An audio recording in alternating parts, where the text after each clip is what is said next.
안녕하세요. 하나금융경영연구소 손정락입니다. 오늘은 주택시장을 중심으로 2016년 부동산 시장을 전망해 보도록 하겠습니다.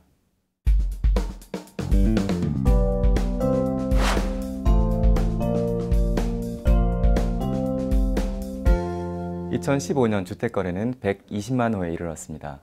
2014년에 비해 20% 늘어났고 금융위기 이전인 2006년보다도 10% 더 많습니다. 수도권은 70만 호가 거래되었던 2006년 이후 최고치인 57만 호가 팔렸습니다.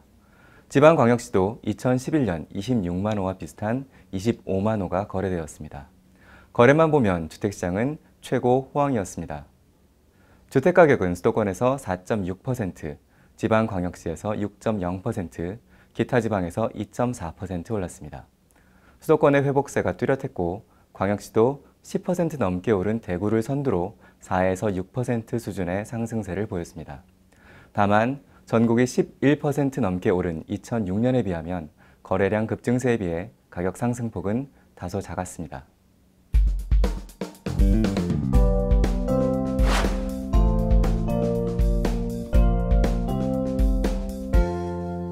(2015년) 공급량이 많은 것은 사실입니다. 2015년 아파트 분양 물량은 52만 호에 이릅니다. 수도권 분양 물량은 전년도의 2배가 되었고 지방도 17%나 늘었습니다. 2000년대 들어 아파트 분양이 가장 많았던 것은 2003년에 35만 호였습니다. 작년에는 52만 호였습니다. 특히 4분기에만 수도권 11만 호, 지방 9만 호가 분양되었습니다. 주택 인허가도 크게 늘었습니다. 작년 11월까지 67만 호가 인허가를 받았습니다. 연말까지 70만 호를 넘을 것이 확실시됩니다. 1990년 이후 25년 만에 가장 많았습니다. 인허가를 받으면 착공을 하고 분양을 합니다. 11월까지 착공은 63만 호, 분양은 49만 호였습니다. 2016년 초에 분양할 아파트만 10만 호 가까이 이를 것으로 보입니다.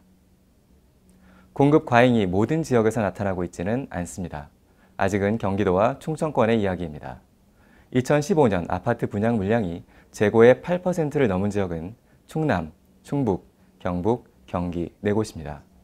분양 급증으로 2015년 충남과 충북의 미분양은 아파트 재고의 1% 넘게 늘었습니다. 경기도는 0.3%에 불과하지만 호수로는 7,000호를 넘습니다. 반면 경북은 분양 급증에도 미분양은 소폭 줄었습니다. 주택 매입이 활발한 제주도도 마찬가지입니다. 다른 지역은 재고 대비 분양 물량이 우려할 만한 수준은 아닙니다. 결국 공급 증가로 미분양이 크게 늘어난 지역은 충청권과 경기도에 국한됩니다.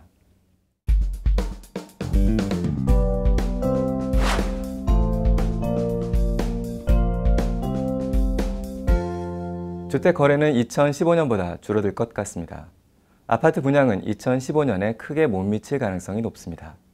하지만 2015년 4분기에 착공한 물량도 많고 건설사에서 보유한 택지도 아직 남아 있습니다.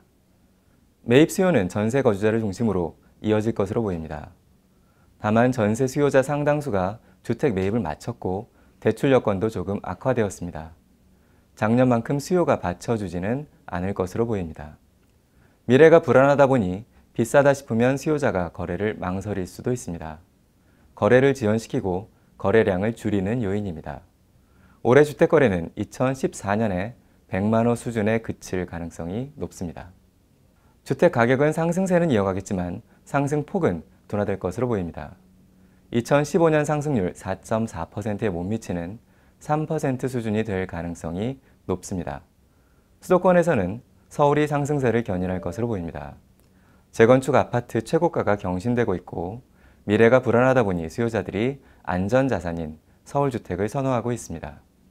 반면 경기도는 공급이 크게 늘어났고 수요가 줄어들 수 있다는 위험 요인이 있습니다.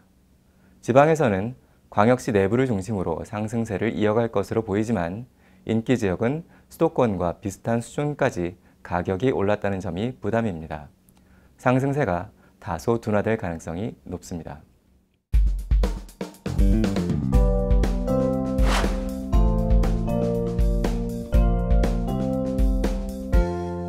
금리, 투자 수요, 가계부채 대책의 세 가지가 살펴봐야 할 변수입니다.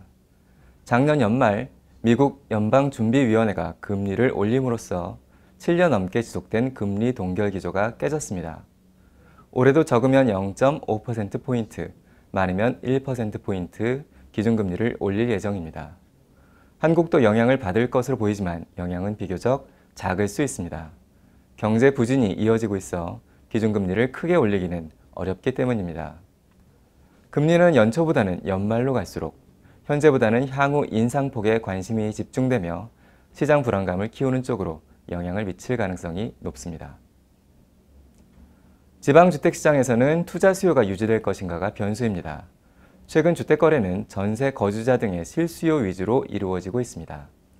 자가로 전환될 가능성이 높은 중소득, 고소득 전세 거주자는 여전히 수도권 가구의 30%를 차지하고 있습니다. 하지만 지방광역시와 기타 지방에서는 15%, 10%에 불과합니다. 비수도권에서는 실수요 기반이 엷은 셈입니다. 주택을 넓히거나 노후주택에서 신규주택으로 갈아타는 이전 수요도 있으나 지방에서 최근 2년간 연평균 23만 호의 아파트가 분양되었다는 점이 부담입니다. 직전 5년간의 연간 13만 호에 비해서 크게 늘었습니다. 결국 실수요 외에 투자 수요가 늘어나지 않으면 지방주택시장의 시황은 둔화될 수 있습니다. 수도권의 최대 변수는 가계부채 대책입니다. 2월부터 대출 시 소득 심사와 상환 능력 검증을 강화하고 분할 상환을 일찍 적용하는 대출 규제가 적용됩니다. 대출 받기도 어려워지고 원리금 상환 부담이 커지므로 대출을 활용한 주택 매입이 줄어들 수 있습니다. 최근 한 조사에 의하면 주택 구입 시 매입 가격의 40% 이상을 대출받으려는 수요자가 80%에 이릅니다. 자산이 부족한 30대와 40대는 대출 비중이 더 클 것으로 보입니다. 평균 주택가격이 3억 원을 넘는 수도권에서 2억 원을 대출받으면 매월 상환 금액이 100만 원을 넘습니다. 새로운 규제가 적용되는 2월 전후 수도권 주택시장이 어떻게 반응할지 잘 살펴보아야 합니다.